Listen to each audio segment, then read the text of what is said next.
त्याला हे रॉयस्पॉटचा फर्स्ट औषध मारण्या अगोदर जे दावण्या होता ते आम्ही मारल्यानंतर लगेच 12 ते 24 तासात पूर्ण कंट्रोल झाला. हे जे दावण्यात थांबला पूर्ण आणि पण थांबवून त्याचं कॅनॉपी एवढी जबरदस्त वाढली, त्यानं इतर तर कुठं त्या पानाला इजा न करता एकदम त्यानं त्या औषधानं चांगलं काम केलेलं आहे. आणि कुठं बाकीचं साईडला कुठं सुद्धा असं ह्याचा साईड इफेक्ट नाही की पान वाळून जाणं किंवा काय होणं. ही याच्यामुळं जी दावण्याचा जागा होता तो तिथंच थांबला, पण इतरच पानाला कुठं झालं नाही. ही याचं वैशिष्ट्य. आणि याचं सुद्धा या पद्धतीचं असेच या प्रकारचं थांबलेलं आहे दावण्या, तिथे इकडं कुठं फुललेला नाही किंवा काय नाही. त्यामुळे ते औषध सगळ्यांनी वापरावं असं आमचं मत आहे.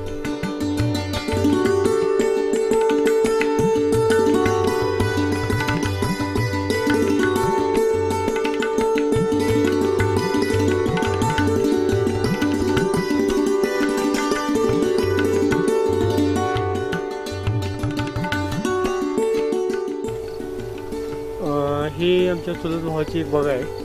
ही 10 तारखेचा प्लॉट आहे आणि हा पण 10 तारखेचा प्लॉट आहे. आम्ही ह्याला रॉयस्पॉट ग्रीनचं ड्रेंचिंग केलेलं एकच आणि दुसऱ्या दिवशी फोस्ट्रोकचा स्प्रे केलेला 3 महिन्याने. पण ह्या झाडामध्ये आणि ह्या चुलत भावाच्या झाडामध्ये बराचसाच फरक जाणवतो. त्यांना आम्ही सल्ला दिलेला आहे रॉयल ग्रीन त्या रॉयल ग्रीन आणि फोस्ट्रोकचं औषध वापरावं. त्याप्रमाणे ह्याप्रमाणे बाग त्यांची सुद्धा सुधारेल आणि ग्रोथ वाढेल. त्यामुळं त्यांनी सुद्धा त्याचं मान्य केलेलं आहे औषध वापरणं.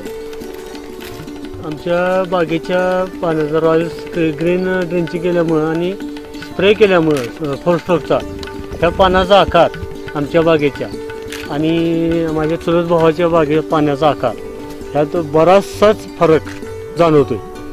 त्यामुळं ह्याला कॅनॉपी कमी आहे, पण ह्या औषधामुळं ह्याची कॅनॉपी एवढी वाढली की तुम्ही स्वतः फरक जाणवू शकता.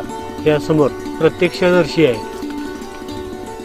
घडाची साईजसुद्धा एका दिवसाचे घडाची साईजसुद्धा अजून ज्याला GA नाही, बिगर GAच आहे आणि इकडं सुद्धा GA नाही, पण ह्याच्यातून यात बराचसा फरक आहे.